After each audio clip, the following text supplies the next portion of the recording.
Antonio Alonso Marcos, profesor de Relaciones Institucionales de la Universidad CEU San Pablo. Antonio, muy buenos días. Buenos días, buenos días. ¿Qué significa para Occidente lo que Putin está cerrando tanto en Corea del Norte como ahora en Vietnam, aunque parece que la importancia de Corea del Norte es mucho mayor, ¿no? Bueno, la cuestión es que se va consolidando esa idea ya avanzada prácticamente desde el inicio de la guerra hace 2 años, que el mundo de la globalización ya ha pasado a mejor vida, por más que se empeñen en decir que todavía hay globalización, y entonces, pues como mucho habrá globalización entre bloques, es decir, dentro de unos bloques, pero no entre esos bloques.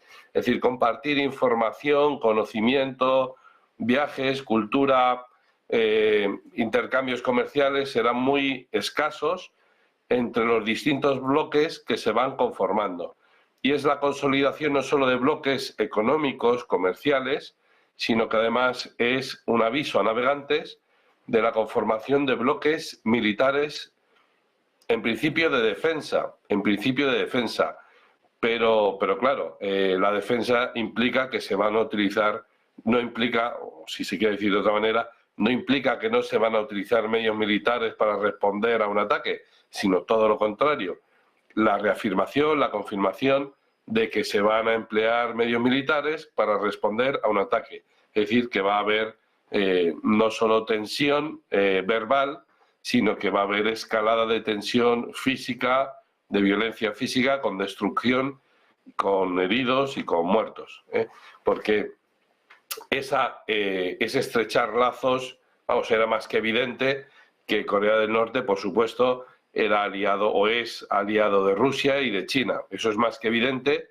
En fin, desde que este hombre, el presidente estadounidense Bill Clinton, establece los Six Party Talks para resolver la cuestión, intentar resolver la cuestión de la península coreana, pues es más que evidente que esos Six Party Talks están divididos en dos, es decir, Rusia, Corea del Norte y China por un lado, Corea del Sur, Estados Unidos, Japón por otro, ¿no? Entonces, esa visión de la Guerra Fría todavía se ha mantenido ahí en la península coreana y a día de hoy se ha puesto, bueno, o ayer o esta semana, se ha puesto aún más de manifiesto.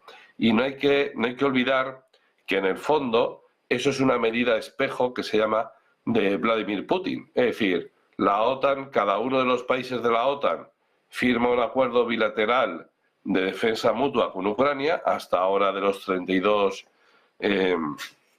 países de la OTAN, ya hay más de la mitad que los han firmado, incluido también Japón, que no es de la OTAN, pero bueno, es aliado, amigo de la OTAN. Más de 16 países ya han firmado ese acuerdo bilateral de defensa mutua entre Ucrania y esos otros países. Recordemos, el primero, el Reino Unido, en enero de este año. España también lo ha firmado, Francia, Italia, Alemania, etcétera, ¿no? Otros muchos ya lo han firmado, faltan otros tantos por firmarlos. No hace falta que sean todos los miembros de la OTAN los que lo firmen, da igual, con una mayoría ya es más que suficiente para que tengamos que enviar nosotros tropas a Ucrania a morir por el honor de Zelensky, valga la cuestión, ¿no? Pero la cuestión es esa, es una medida espejo.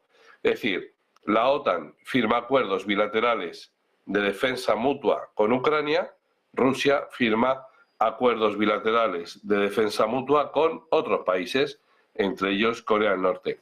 ¿Por qué es importante Corea del Norte? Pues porque Corea del Norte ya ha demostrado su capacidad de poder alcanzar las costas estadounidenses, no de Hawái, no de Alaska, sino de San Francisco, la costa oeste del Pacífico de Estados Unidos, con sus misiles.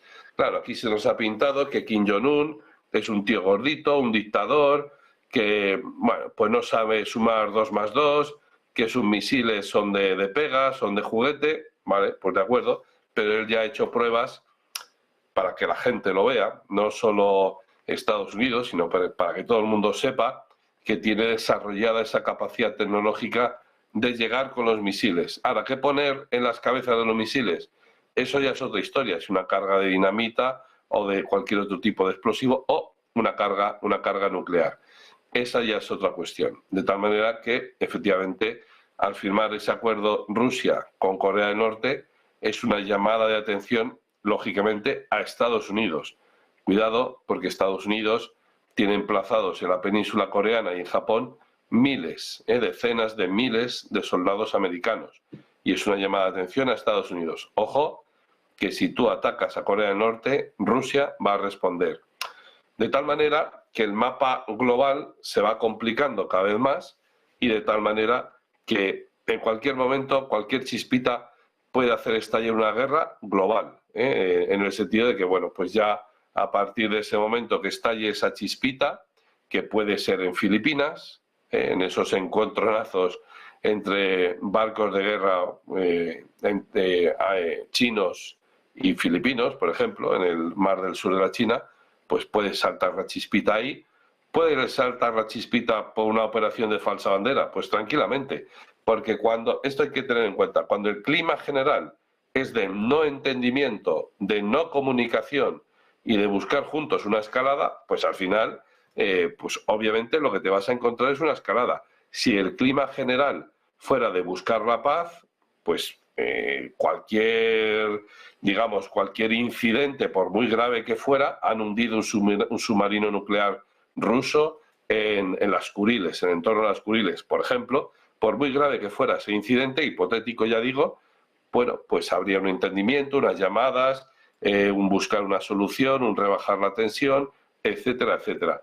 Pero, insisto, como el ambiente, la dinámica es toda la contraria, no de negociación para la paz, sino de ir armándose para la guerra, pues el futuro que nos espera es bastante oscuro. Insisto en esto porque en la cumbre de paz de Suiza no fue tal cumbre de paz, sino que fue simplemente reafirmar el apoyo de ciertos países a Ucrania, que de hecho incluso algunos países se han retirado de ese apoyo, ¿no? Que incluso parece ser que no hay ningún texto en una declaración final física, sino que es que los estados han ido manifestando su apoyo a esa declaración, manifestando su apoyo verbalmente, porque no han podido firmar ningún documento.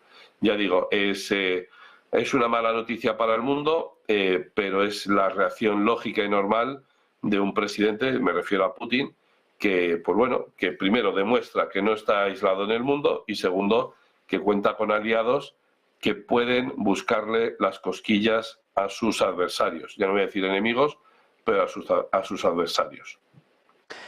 Solo una cuestión más, Antonio. Se están echando las manos a la cabeza en Occidente porque se estén saltando las sanciones Corea del Norte y Rusia firmando esos acuerdos. Pero hay una parte que es incomprensible y es que ellos, en su libertad entre ellos, pueden hacer acuerdos bilaterales, pero sin embargo, gran parte del G7, gran parte también de los mensajes llegados desde Ucrania en el último día, venían a denunciar que justo estos acuerdos se saltaban las sanciones. ¿Pero qué sanciones? Si ya están fuera del sistema, ¿no? Sí, bueno, se refiere a las sanciones que impuso la ONU contra Corea del Norte por ese programa nuclear, así como hay sanciones americanas contra Irán por el programa nuclear, había unas ciertas sanciones por parte de la ONU contra Corea del Norte. Por eso, de hecho, una de las promesas o uno de los compromisos del presidente Putin en esta visita a Corea del Norte es trabajar en la ONU para levantar esas sanciones. Son sanciones de distinto tipo. O sea, unas son sanciones unilaterales que no cuentan con el respaldo de la comunidad internacional, el apoyo de la comunidad internacional, que son las sanciones de Estados Unidos, de la Unión Europea contra Rusia, o de Canadá contra Rusia, Japón, Corea del Norte, Suiza contra Rusia, Reino Unido contra Rusia, que son muchos países, sí, pero no es la comunidad internacional.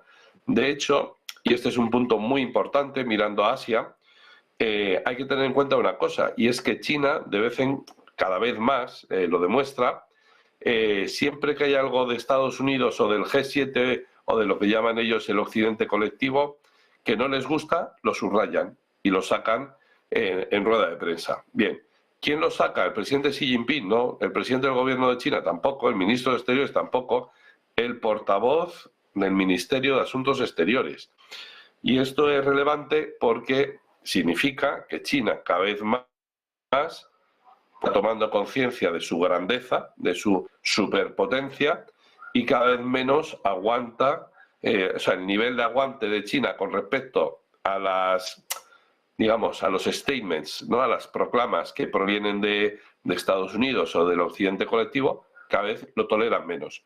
Lo último, pues que ha dicho claramente, lo ha manifestado claramente este portavoz del Ministerio de Asuntos Exteriores chino, que se tiene que dar cuenta de los países del G7 que ya no son los más poderosos de la Tierra, que representan el 10% de la población mundial y cada vez menos, que ya no son el bloque que más produce en el mundo en comparación con los BRICS y van a menos, que en términos PPP de poder adquisitivo comparado, pues tampoco son los más ricos del mundo y van a menos, y por lo tanto cada vez más China va tomando esa conciencia. ¿Por qué subrayo esto? Porque también China ha levantado la voz contra las sanciones unilaterales. Cuidado, porque entrar en ese juego de sanciones unilaterales, o lo que más le afecta a China, o en ese juego de elevar los aranceles a productos chinos, dice, bueno, cuidado, porque se pueden encontrar de frente o frente al espejo. Es decir, se pueden encontrar con que China o Rusia o países de África o países de América, de Iberoamérica, pues les planten ese mismo tipo de sanciones o les eleven ese mismo tipo de aranceles o similares, o donde más le hagan daño, a Estados Unidos, a lo que ellos llaman el occidente global. Cuidado, porque ya estamos entrando en una pendiente muy resbaladiza en la cual nadie quiere aflojar, nadie quiere desescalar, todo el mundo parece que la intención que tiene es de incrementar la tensión y de demostrar que aquí estoy yo, ¿no? A mí me hace mucha gracia porque la OTAN constantemente, o los representantes de la OTAN, los líderes de la OTAN, están constantemente hablando de la disuasión, que ellos están jugando simplemente el juego de la disuasión. No se dan cuenta, o sí se dan cuenta, y eso es más grave todavía, no se dan cuenta de que sus medidas, sus decisiones, no son tomadas en cuenta por la otra parte, la que la sufre, la parte que sufre esas medidas, no son tomadas en cuenta como medidas de disuasión, sino como medidas de ataque, ni siquiera medidas de defensa, sino como medidas de ataque.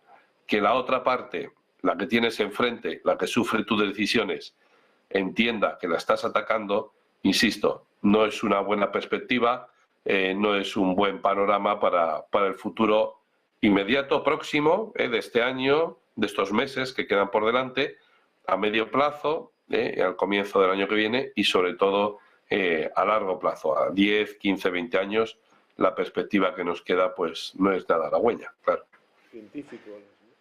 Pues muchísimas gracias por toda esa fotografía. Antonio Alonso Marcos, profesor de Relaciones Internacionales de la Universidad CEU San Pablo. Antonio, buen día y ya no sé decirte buenas clases, buenos exámenes o buenas notas. Buenos exámenes. ¿No? Ya estaré terminando, ¿no? Sí, exactamente. Ahora les toca a ellos